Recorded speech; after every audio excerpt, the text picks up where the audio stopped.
The Peggy Guggenheim Museum is home to one of the world's foremost collections of abstract, surrealist, and cubist art.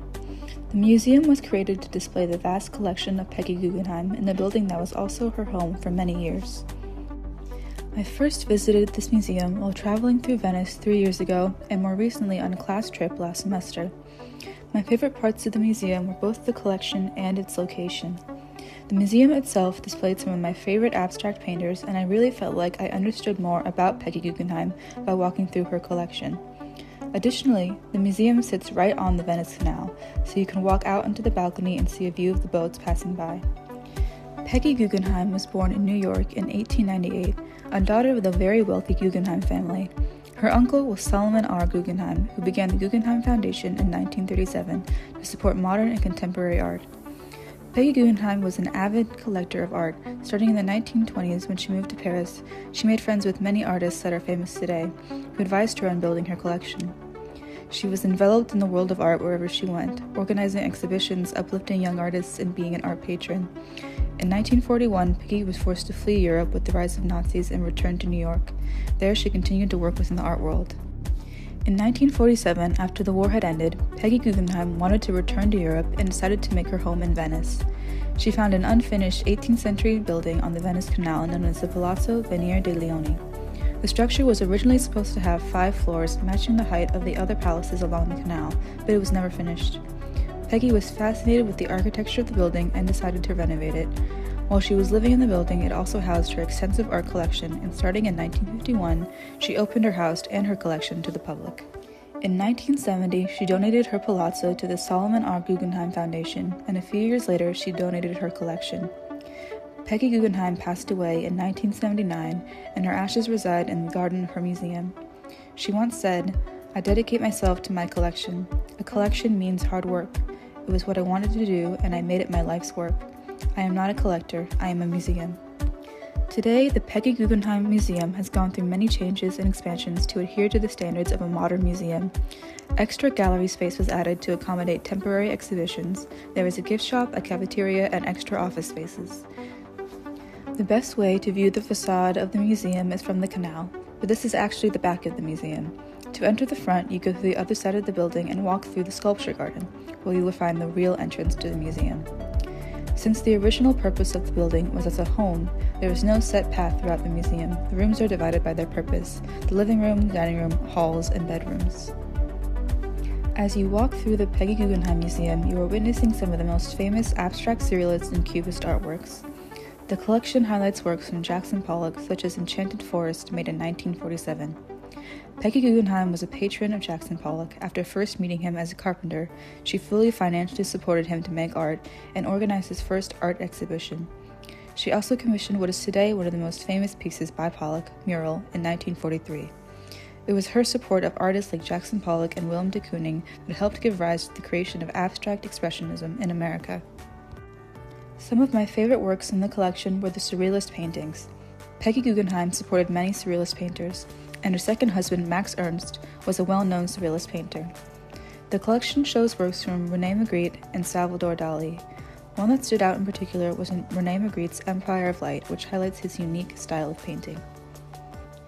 The collection also features works from many abstract artists: Pablo Picasso, Mark Rothko, and Andy Warhol. My favorites were the works by Vasily Kandinsky, who is one of my favorite abstract painters. There were also a lot of works by Italian abstract expressionists of the time that were really impressive. Artists like Armando Bacchi, Gino Severini, Alberto Burri, and Giacomo Balla. I found the works of Gino Severini to be particularly captivating, with its bright colors and powerful movement. The museum itself is easy to navigate, and every room contains powerful works. Rooms are well lit with a combination of purposeful and natural light. There is a second building which continually hosts temporary exhibitions. Both times I visited the museum, I found these exhibitions interesting and informative. Peggy Guggenheim didn't just collect art. She built artists and defined art movements. Her influence helped to make modern art what it is today. Her collection is vast but focused and curated. You can see her taste in every workshop that she chose and every artist she supported. In comparison, there is the Isabella Stewart Gardner Museum. Located in Boston, Massachusetts at Fenway Court, the Isabella Stewart Gardner Museum is created by Isabella to display her collection. I first visited this museum about 4 years ago when I was visiting Boston with my family, and I wasn't sure what to expect from the museum. The things that struck me the most were the beauty of the building's architecture and the variety of the collection. The entrance to the museum is actually a new addition made in 2012 by architect Renzo Piano. The addition added over 70,000 square feet to Fenway Court, revitalizing the museum for more visitors and experiences. This new addition revitalized the museum and made it a cultural space within the city. This glass-covered, modern-looking building stands in sharp contrast to the old Venetian-inspired architecture within the main museum.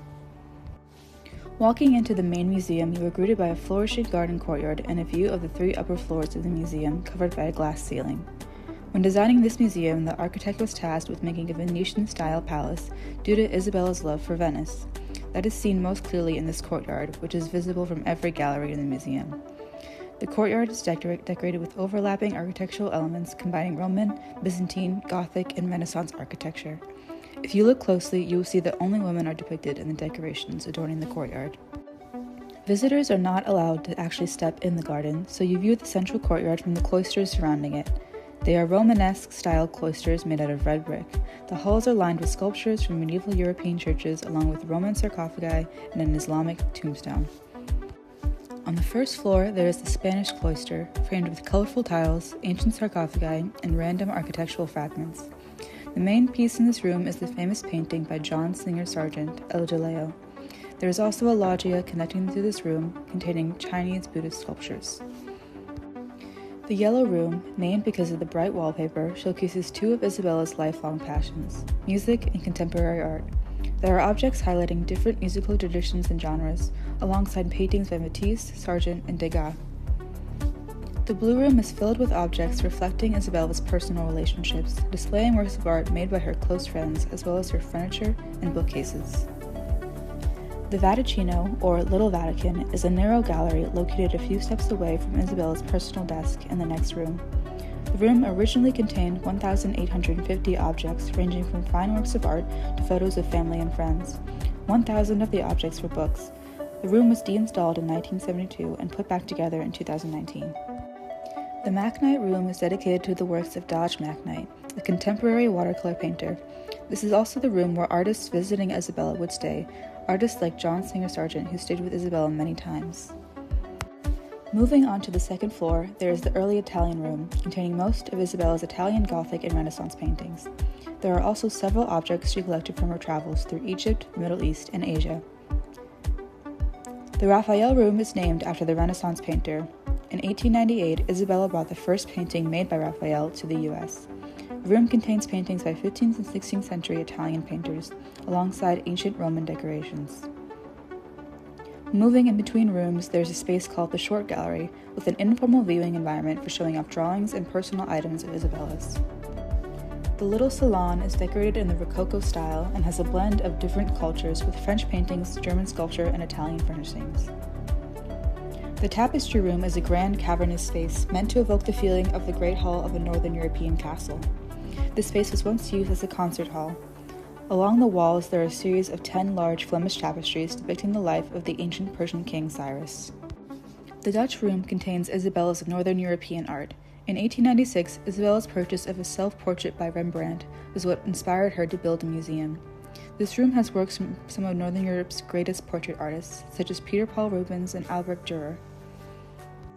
Moving on to the third floor, there is the Veronese Room, which gets its name from the painting on the ceiling.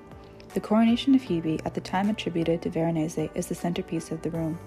There are also an eclectic mixture of objects, such as leather panels from Spain, Italy, and the Netherlands, along with gilded china, which sits at a table in the center, and contemporary pastel drawings by James McNeill Whistler. The Titian Room gets its name from the Renaissance painter Titian. His painting, The Rape of Europa, is the centerpiece of the room, surrounded by Baroque textiles and Rococo furniture. Finally, the Gothic Room was closed to the public while Isabella was alive. This room served as her private refuge. In contrast to the Italian architecture in the other rooms, this room resembles Gothic England. In the corner of the room is a portrait done of Isabella by John Singer Sargent, which reimagines Isabella as a modern-day Madonna. Isabella Stewart Gardner was born into a wealthy New York family in 1840. In 1860, she married the son of a wealthy Boston family, John Jack Gardner. After the tragic loss of their child, Isabella and Jack began to travel the world together. These travels sparked a deep appreciation for art and culture in Isabella. In 1891, Isabella inherited $1.75 million after her father's death, which prompted her to begin to assemble an extensive and varied collection, from Italian Renaissance paintings to textiles to Chinese sculpture. Isabella and Jack dreamed of starting a museum together. They reached out to the architect Willard Sears to begin development. In 1897, they traveled through Italy, stopping in Venice, Florence, and Rome to purchase architectural decorations for their eventual gallery. Sadly, while they were still planning their museum, Jack Gardner passed away in 1898. Still, Isabella persisted in fulfilling their dream. In 1899, the museum began construction with the architect Willard Sears. Isabella was a very demanding client. She would often ask the workers to redo work. She visited the construction site every day. Sometimes she even stepped in to show the workers how she wanted something done. Finally, construction of the museum was completed in 1901. Isabella moved in and began to arrange her collection in the galleries, and the installation was finished in 1902. The museum opened to the public in a grand opening in 1903. Isabella Gardner passed away in 1924, but specified in her will that the museum remain unchanged from how she arranged it. The Isabella Stewart Gardner Museum is pretty far from the sleek, well-lit galleries of the Peggy Guggenheim. The layout is cluttered, the rooms are often not well lit.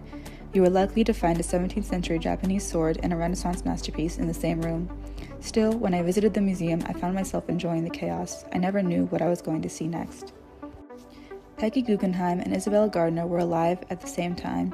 They were both outrageously wealthy women, they were both born in New York, and they both loved Venice, and they both shared a deep love of art. I find it interesting that two people could be so similar and yet so different. Peggy Guggenheim started her collection during the rise of abstract art. Every art piece she collected was curated to her taste and style. She lived among artists. She didn't just want to be a collector, she wanted to be a part of what modern art was in her time. Her support gave rise to some of the world's greatest modern artists. She was fashionable, current, and modern. The Peggy Guggenheim Museum is fit to hold some of the world's most well-known modern art. Isabella Stewart Gardner collected anything she liked, from rare books to weapons to Renaissance masterpieces. Her collection reflected her varied interests and her varied travels. She made lifelong friends with artists and displayed their works alongside her most treasured belongings. The Gardner Museum is eclectic, a mix of different cultures and time periods pushed together into one building. These museums show two sides to collecting and displaying art, and while the Peggy Guggenheim is definitely a more well-organized museum, both places celebrate the love of art that these two women shared.